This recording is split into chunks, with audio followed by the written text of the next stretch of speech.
Well, let's start off from the AM news. And Chairman of the Constitutional Review Committee, Professor Kwesi Prempeh, has defended his committee's proposal to limit electioneering campaign to a definite period. Some critics have described the proposal as not feasible, but speaking in an exclusive interview with Joy News, Professor Prempeh said the proposal is workable and has been implemented in several countries, including on the African continent. You go to look. We were in Senegal before their last election with my team from What They Want and CDD, and we went there to help our civil society colleagues. At the time, there was the understanding this was the election that was moved. Yes. So when we got there, you know, one thing was clearly noticeable: no billboards. You would see no posters, nothing, and my people were like, why isn't the election, aren't the elections coming about in a month or so? The election season had not opened. So you couldn't mount billboards. You could do, as a party, you could always do your things, in-house things to prepare for an election. But outdoor events like rallies, putting posters, doing all those things, jingles and those things, those can be easily regulated, right? So if we say that the season, it doesn't mean that we are handicapping. We're saying that you cannot be doing your things as a party to get yourself organized. And we have to, you know, we shouldn't really, I think the pushback against an idea should also look at it as we are part of a global community. This, you know, you say an idea, it won't work. But then how is it working in Sierra Leone? How is it working that the mayor of Sierra Leone, for example, of Freetown, is elected on a party ticket, and she's from one party and the president from another party. They are coexisting. It's working. In Ghana, you said, oh, but it's not going to work. If NPP and NDC, you think that we are like from a different planet, right? So this insularity sometimes causes us to just, you know, box ourselves into a situation as if we are captured by the status quo and we can't free ourselves from it. So it is not true that you cannot have, you know, an election calendar that says campaigning cannot go on until a certain date. It happens in many countries, actually. I think Professor Kwesi Prempeh also explained the recommendation to extend the presidential term limit from 4 to 5 years. In our logic, if you think from the perspective of the voter, 5 years is going to be a very difficult thing for the incumbent to come back and ask for more time if they haven't performed well. So our thinking is that actually 5 years is tough on the incumbent and may very well lead to a result where fewer people get a second term. If you have not performed well in 5 years, Ghanaians are not really going to entertain the thought of letting you stay in 5 years. But the 4-4 was becoming like a tradition. It's like everybody gets 8. But this time, we may be getting more presidents getting 5. So it's not like you just multiply 5 by 2 and say, hey, 10 years there is too much. No, the 10 is going to be difficult to get. I mean, you said something at the start that when you some of your considerations were that even if certain things were going to favor people, then it would take effect the next time. Sure. One of the questions people have been asking is this 5 years. I mean, depending if government has said that it is white paper and then start the process to amend the constitution to put that in the constitution. Will that apply to John Dramani? It's not possible. He was elected under a constitution that gives him only 4 years. He cannot change his term midstream. It's not possible. You know, in fact, in an earlier version of this report, for the avoidance of doubt, we had stated that this would take effect after this. And then some of our amongst us said, well, but if we say that only with respect to this recommendation, it would appear that the rest would not apply. So we said, oh, no, everything applies after, you know. So we just said, no, it would not, we didn't need to be that specific about it. You know, so we left it. Well, there's a lot on that particular recommendation there, but away from that, an international lawyer representing former Finance Minister Ken Ofori-Atta has described the ongoing GRA SML case against his client as politically motivated.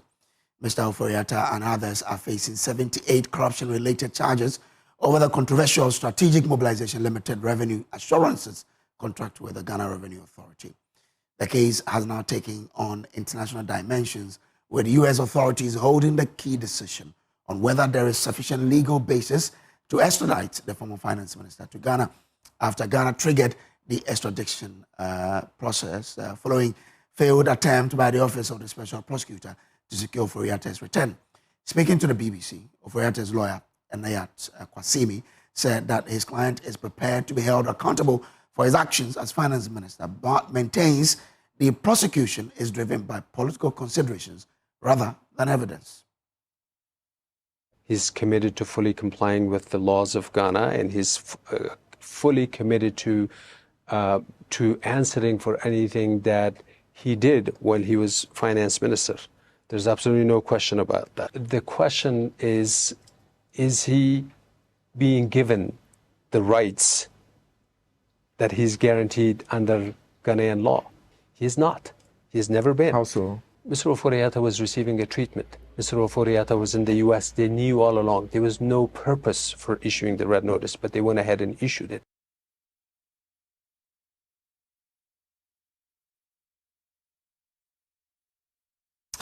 Well, amid the chaos happening in neighboring countries, global peace ambassadors are charging Ghanaians to jealously guard the peace we enjoy. At the Global Peace Ambassadors Awards and NGOs Conference, stakeholders had one message: peace, and the need to prioritize it as it heavily affects the development and economic performance of the continent. There's more in this report.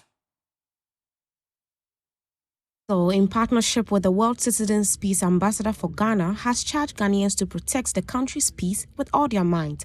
At the Global Peace Ambassadors Awards and NGOs Conference, speakers emphasized that peace is not optional, but a foundation for national progress. Renowned preacher Dr. Lawrence Tete highlighted the strong link between peace, development, and economic performance, stressing that no nation can truly thrive without stability. Conflicts. You have wars, you have tension, you have backbiting, and you have insecurity. Until we get peace, we cannot be secure. Peace is what would make development take place and a community triumph. Peace Ambassador Mrs. Sandra Aivo encouraged Ghanaians to keep the love alive, be one another's keeper, and remember that charity begins at home. Where there's love, where there's happiness, where there's unity, where there's empathy. And I think in a world of peace, you see calmness.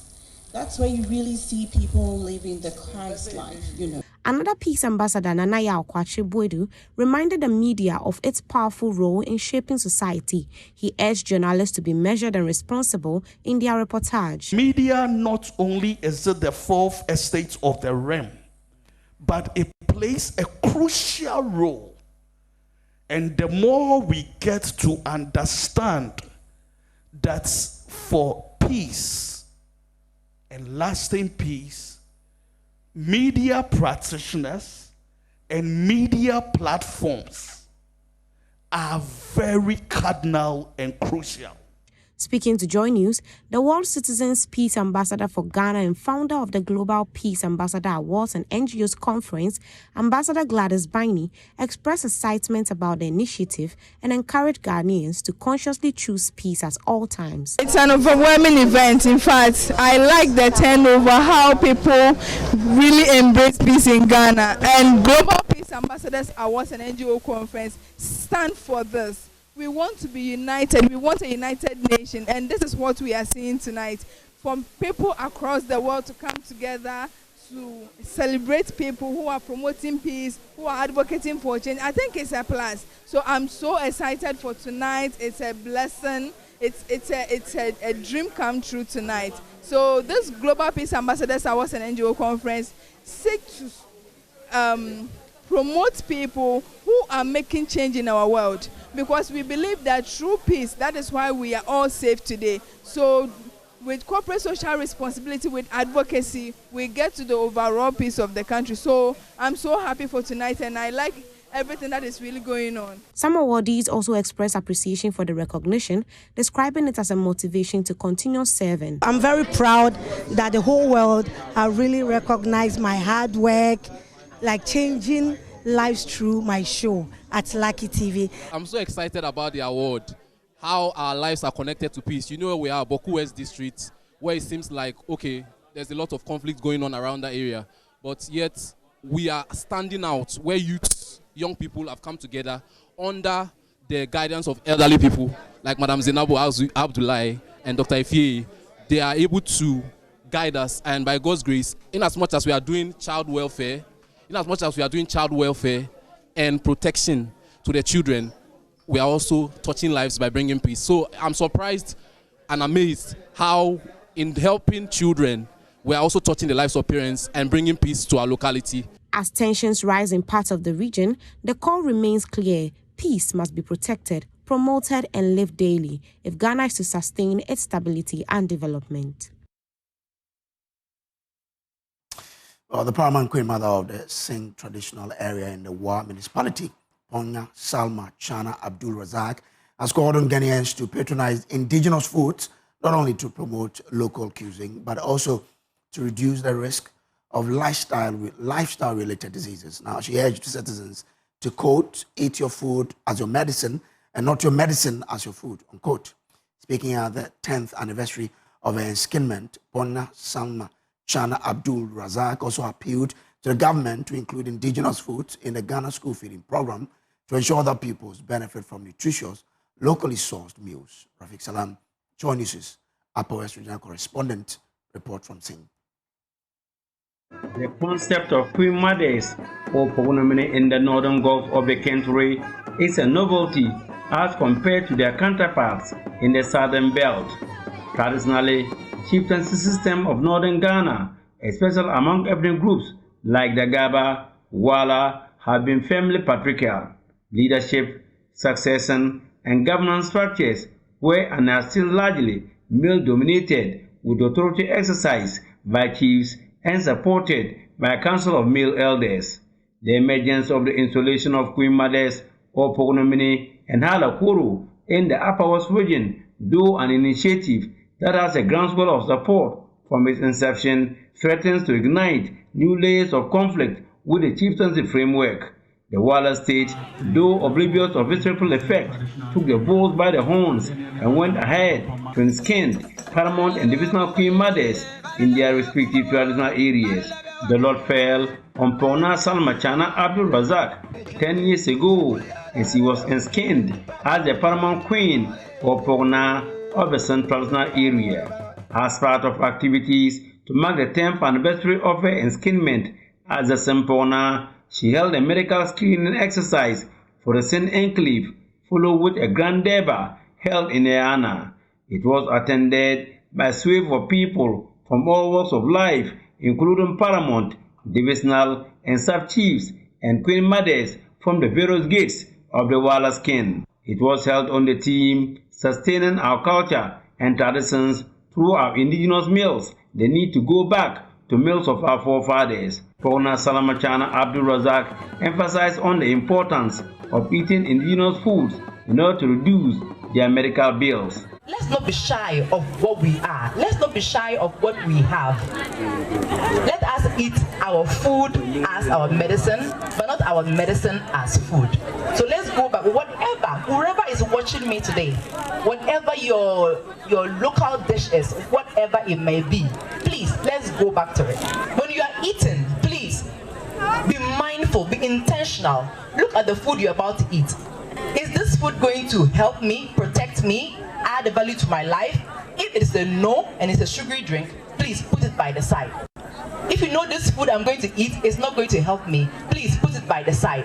She urged the government through the Ghana School Feeding Program to include in the meals of the pupils indigenous foods as a way of promoting them. Even the school feeding, for instance, let's all go back and start feeding our kids from nursery, primary, wherever, secondary school. Let's start eating the indigenous meals. If it's the upper west, let's do pogo, let's do tumpani, let's do things that as their lunch when we are serving them. Don't be shy to carry food as an individual. That I have have dawadawa in my chalk box and I'm shy to eat it. No, I have dawadawa jollof to eat and I'm shy to eat it. I have tumpani, I have kukulu, and I'm shy to eat it. The government, I follow them. I can't work this by myself. The food of Ministry of Agriculture and Food should come on board. The Ministry of Tourism should come on board. The Agri Minister, like everyone. Deputy Executive Director of Center for Indigenous Knowledge and Organizational Development, SECORD, Daniel Bonoku, for laudations and encomiums on the Sampona for her commitment to promoting indigenous foods. She hasn't just been an advocate, she hasn't just been a professional nurse, she has also been a person who is championing our indigenous food to the extent that she's dedicated almost all her life doing that. Doing that to the extent that she set up the one and only indigenous food restaurant in no other place than in Accra. One Municipal Chief Executive Alhaji Issa Nura Damwana was speaking on the need to patronize indigenous foods to boost the local economy, also spoke about fixing the Seng Logo Road.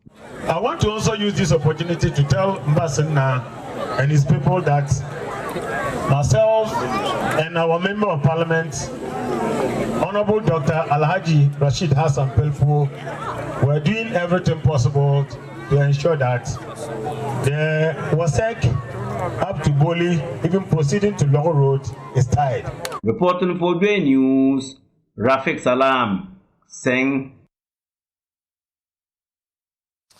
Well, let's do business now. And the IMF is proposing a 3-month extension of Ghana's program with the fund.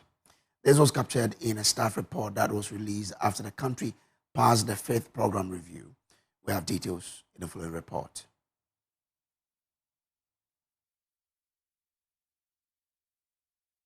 When Ghana signed up to the IMF program in May 2023, it was projected that the country would exit the Extended Credit Facility program in May 2026. Even at the recent 4th review, information from the IMF showed that by next year, Ghana should be exiting the program. However, during the 5th review visit, there were rumors that the IMF could be pushing for a 3 to 6 month extension. It now appears this has been confirmed in the new staff report. The IMF argues that the extension is needed to help support the completion of the 6th review next year. The fund also wants sufficient time to prepare and work on board document. It is not clear for now whether government will accept this proposal from the IMF, as it argued earlier that Ghana would exit the IMF program in May 2026. Some analysts are also worried about the signals this new information could send to the market, especially in terms of reactions from institutional investors and the country's external creditors.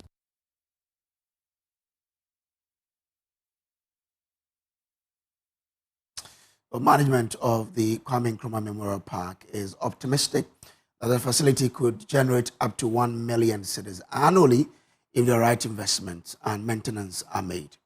As at 3rd quarter this year, the facility, which was adjudged the most visited tourist site in Ghana for 2024, had recorded about 280,000 visits and local tourists, accounting for 88%. Sharing his expectations ahead of the year, coming year, Dr. Collins Nunyo Name was hopeful strategies being implemented will increase visits to the park and improve the country's tourism potential. 1 million a month, it will be our goal for next year. In fact, it is. Not will be, but it is. It's part of our projections for next year. We hope to expand the numbers much beyond the 300,000. In fact, our projection is to do at least 500,000. You know, we could do more, but you need people, you need systems, you need structures. And even though I want us to do 1 million visitors, but realistically, that may be very, very difficult. So we are just hoping that we can get to 500,000. That's our projection for next year. If we can get to 500,000, of course, by the 30th year of my stay here, I believe, by the 4th year of my stay here, I believe that we'll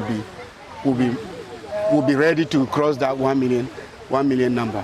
But I will encourage everybody I will encourage everybody. You see, Dr. Nkrumah remains a central figure in our political story. Right. You can't take the story of Ghana, the political story of Ghana, without Dr. Kwame Nkrumah. His contribution to it was infinite. It was immeasurable, and so I think people should take the opportunity. Of course, many people meet me and say, "Oh, I never," and some elites who would say, I've never been to the Kwame Nkrumah Memorial, but I want to come. Right. And so I think we are beginning to have some change. And I believe that with our publicity and and I thank you very much, Joy Business. I think you have done a fairly good job for us so far, and I hope that we can continue that partnership. With your support also, I believe we can reach more people. Right. Of course, we want more domestic visitors, but we also want more foreign visitors. And I am happy that we are beginning to see a spike also in terms of the number of foreign visitors that we are receiving. So I think that's a positive thing that we would want to consolidate.